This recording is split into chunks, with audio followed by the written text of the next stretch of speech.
Ladies and gentlemen, it's time to introduce someone very special. From organizing some of the largest parties in New York City and all over the world to surviving Fyre Festival. Won't go that far, I'm sure, but... He is the ultimate team player. His name is Andy King. Welcome to Take Two with Andy King.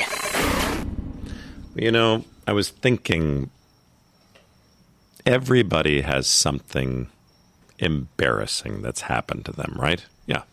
And most people don't like talking about it, or they never tell anybody because, of course, that would be embarrassing, right? Yeah. Well, I was put in a position, and this probably goes back 10 years, and I was being casted for one of the host positions for the wonderful daytime food talk show, the first food talk show called The Chew. And it was very stressful and very kind of controversial because The Chew was taking over the spot of All My Children, which was the longest running soap opera every day on ABC at 1 o'clock. And I guess that All My Children had run its course and that it was time to switch it up. And in comes this wonderful talk show about food and everything related to food that would kind of bring the housewives something that they normally wouldn't have. And it wasn't a soap opera. It was kind of actually cool information that people would enjoy, from recipes to interviews, et cetera, et cetera. So I get the call, and they say, Andy, we'd love to have you audition for one of the hosts of this show. And I said, okay, great, And what do you do for an audition? And when you've been in the event world and the culinary world for years, I'm not sure what you do. Well, I get to this audition, and there's probably, I don't know, maybe there's 10 or 15 people, mostly women, handful of men, and everybody's sitting around a big round table, and they're asking questions like, hey, and I think ABC just wanted to sort of get a feel for you and how you think and how you respond to questions. And so one of the key questions, I guess you'd say, was that the producers said, okay, how do you think about food and how does it affect you? And one woman's like, she's totally anorexic. She's like, oh my God, Thanksgiving makes me nervous and there's just so much food and I can't eat it and I don't want to eat it. And if I do, I get sick. And I'm like, oh my God, really? Another one's like, oh, I'm so intimidated by menus every day and I just want to eat cereal and go to bed, And somebody else is like, food just, I'm a vegan and I can't order anything at a restaurant. And I'm thinking to myself, how will I differentiate myself from all these other people in this interview? And we're all sitting around this big round table, all the producers, and I thought to myself, wait a minute. I know how food affects me. Boom. I have a story to tell you. And here it goes. So 2008 hits, and I've moved upstate, and I've left New York City, and I'm watching my budget, and I'm restoring an old apartment building and making it into a hotel, and with absolutely no money and working my ass off day and night. And I get a call, and they're like, hey, Andy, you got a big client meeting. They really want to see you, and you need to get into the city. And I said, okay, fine, whatever, And I hop on the train, and then I think to myself, I'll call Eddie. Eddie was my driver for years. And I bought Eddie a nice Lincoln Navigator, and, and he drove me everywhere. And when I left the city, I said, Eddie, car's yours, do whatever you want. But when I come back to the city, I'll call you. And he's like, hey, Andy, of course, no problem, So I call Eddie. I said, listen, I got a big client meeting, and we're meeting at one of my favorite spots, which was, of course, the Royalton Hotel, which was 44 West 44th Street. And Eddie said, hey, I'll pick you up at Grand Central. I'll run you over there. And I said, okay, great. So Eddie runs me over to my luncheon, and I'm all dressed up, and I'm meeting a big client, and it's a big potential event that I may be hosting. And he says, okay, when do you think you're going to be done? And I said, well, I don't know. It's 12:30. How about, let's just say 2 o'clock? He said, sure. But he said, if I do get a call and I have a paying customer that wants to pay me a lot of money. Like, I may not be there at 2. And I said, Eddie, don't worry about it. Listen. But I thought to myself, of course he'll be there at 2, So, I go through this lunch, and it's my favorite restaurant. I'm ordering away. And then, of course, I think at that point the Royalton had some incredible creme brulee as a dessert that was like a caramel chocolate topping and whatever. And I knew to myself, listen, I have a sensitive stomach, and this isn't probably something I should be ordering, but you know what? I'm happy to be in the city today, and I've got this big client, and they love me, and so I order the dessert, and it was an amazing lunch. So the meeting concludes. I go out front of the hotel, and I'm waiting, and it's becoming more and more obvious that Eddie's probably not coming. He probably got a paying gig.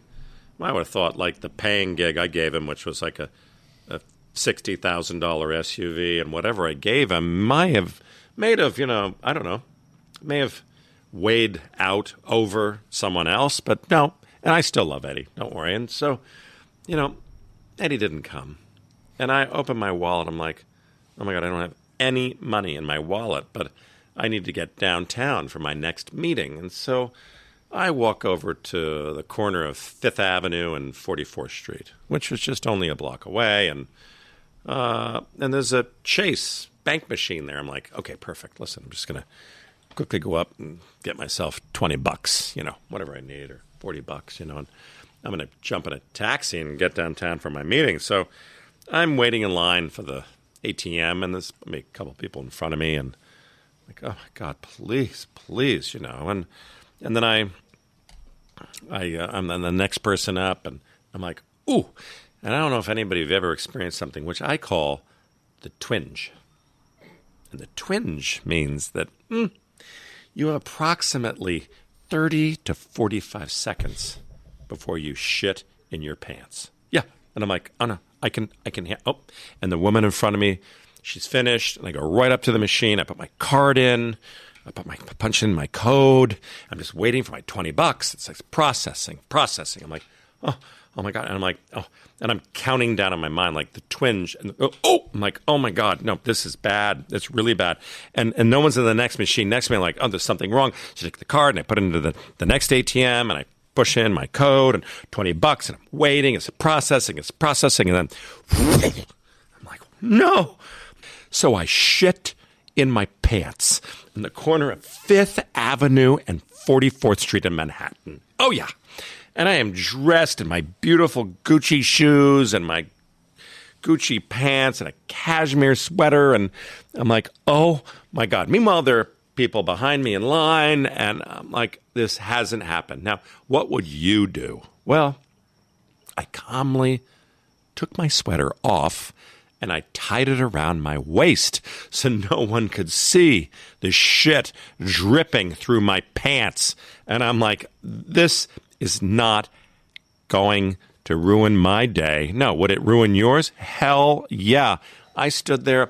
I walked away. I'm like, okay, now what do you do? I went out onto the sidewalk, and I'm like, do you hail a cab? Where you get in and you sit down and you smell so bad that the driver throws you out? Do you get on a subway where you're covered with flies? No. I walked 44 blocks down 5th Avenue to my next meeting.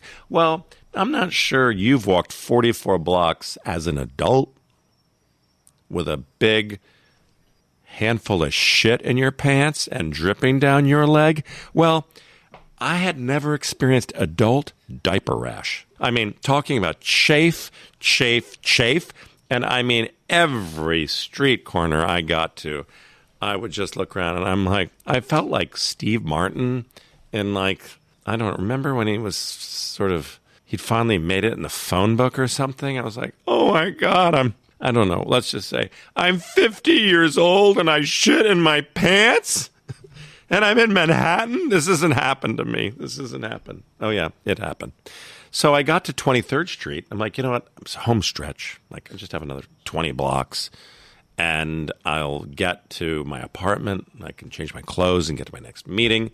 And then I'm waiting on the light. I wait on the light, and then it happened again. I shit in my pants another Another big one. Yeah, right down the leg, into my shoes.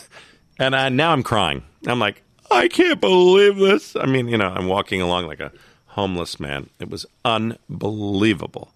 So I finally get down to my apartment. I literally took off my clothes. I think I threw them all away. And I put on something fresh and new and went to my meeting. But I thought to myself, how does food affect me? Well, if you eat food that's too rich for you, or maybe full of glutens or full of preservatives, it's probably not the right thing for your body. And I'll tell you, this is a story I think that a lot of people can relate to. And a lot of people have had it happen to them, right? But they're too scared to tell anybody. I tell the world. So, of course, this is the story I tell to the ABC executives who were interviewing me for my audition as a host for The Chew. And before I can even leave the studio, they're all coming going, Andy, you're hired. That's the best story you've ever heard. Like, if you can just do that live every day on TV, on daytime TV, you will make our series and our show a huge hit. Well, unfortunately, they panicked 1 week before it was to be aired, and they ended up firing the entire cast except for Daphne Oz, who I love Daphne. Daphne stayed on, and they brought in Mario Batali and a few other people. But how amazing is that? So, honesty pays off sometimes, but at the end of the day, everybody shits in their pants every once in a while, and nobody is brave enough to talk about it. Well, I am. I did. And guess what? I'm hoping it's not going to happen again in the near future. But you know what? Shit happens, right? Boom. There you go, guys. That's my little story for the day. To connect with Andy King, just follow him on Instagram at RealAndyKing and check back for another episode coming soon.